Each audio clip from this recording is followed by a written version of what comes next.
Hi guys, it's Steve from CTA. I'm just going to share my 5-bullet Friday. This is take 2 because I was a minute in and the post manager just walked in. I got into a big conversation. So, number 1 of my 5 bullets for the week is there's 2 types of people in your life. I come across this concept a few years ago in a different context. More recently, 2 years ago in my daughter's primary school.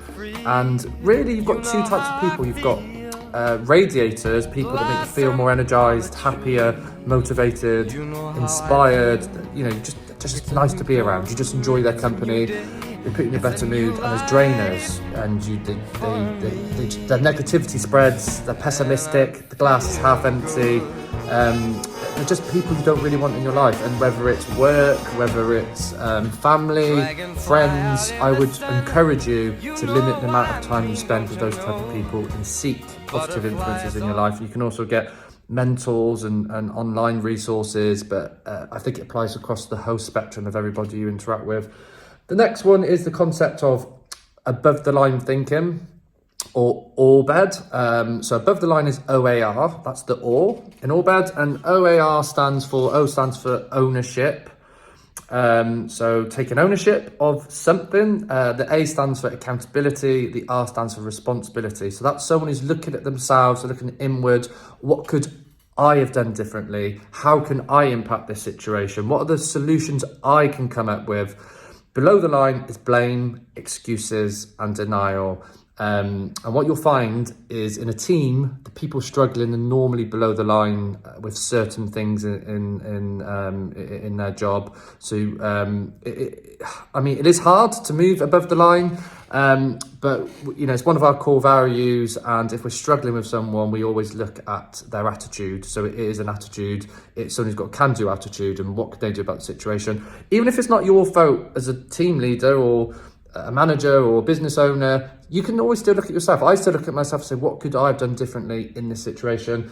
And you can also find resources online to do with ORBED. The next one is the no bypass. I'm just looking at my computer, by the way. The no bypass policy.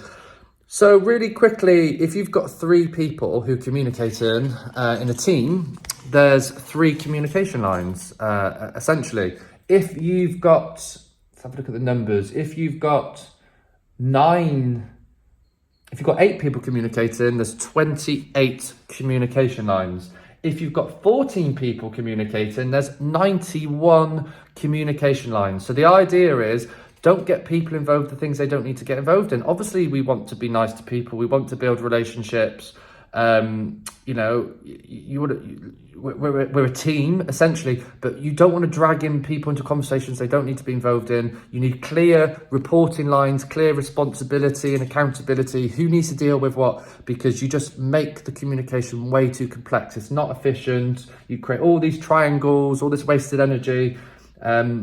You can find a nice little diagram. It's developing leaders, 6 keys to identify and develop new leaders. It gives you a really good visual of all the different communication lines as your team expands. You have too many people sort of interacting with each other. The next one, which links into that, I think, is KISS. Keep it simple, stupid. So some of the most intelligent, creative people in the world keep things stupid. You know, Steve Jobs comes to mind. If you look at Apple, he didn't make his products more complicated for users. He made it simpler. Everything was about making it simpler. Making it something simple is an art. You know, it's a skill. I think of, I don't know who quoted it, but someone wrote, it's gone back hundreds of years ago, I think. They wrote a really long letter to someone and said, I would have wrote you a shorter letter, but I didn't have time. So it's a skill to be able to condense things, summarize it, take away the key action points. And I would just ask yourself in your business, in your life, where could you make things a bit simpler? So it's really good to ask ourselves that question. The next one is Kaizen, a philosophy built from Toyota. I think it's around the 50s, 60s, that sort of time. And it's the idea of continuous improvement. You know, if you're making something a little bit better, 1% better every week, at the end of the year, that's exponential growth. Absolutely can transform your business. If you had a 1% improvement, all these different areas of your business. So it's a big value of ours, because if you're not growing, if you're not on board with positive change in our business, you are going to struggle. So we believe in the Kaizen sort of philosophy. So hopefully that's useful, guys. Give me a shout if you've got any questions. Cheers.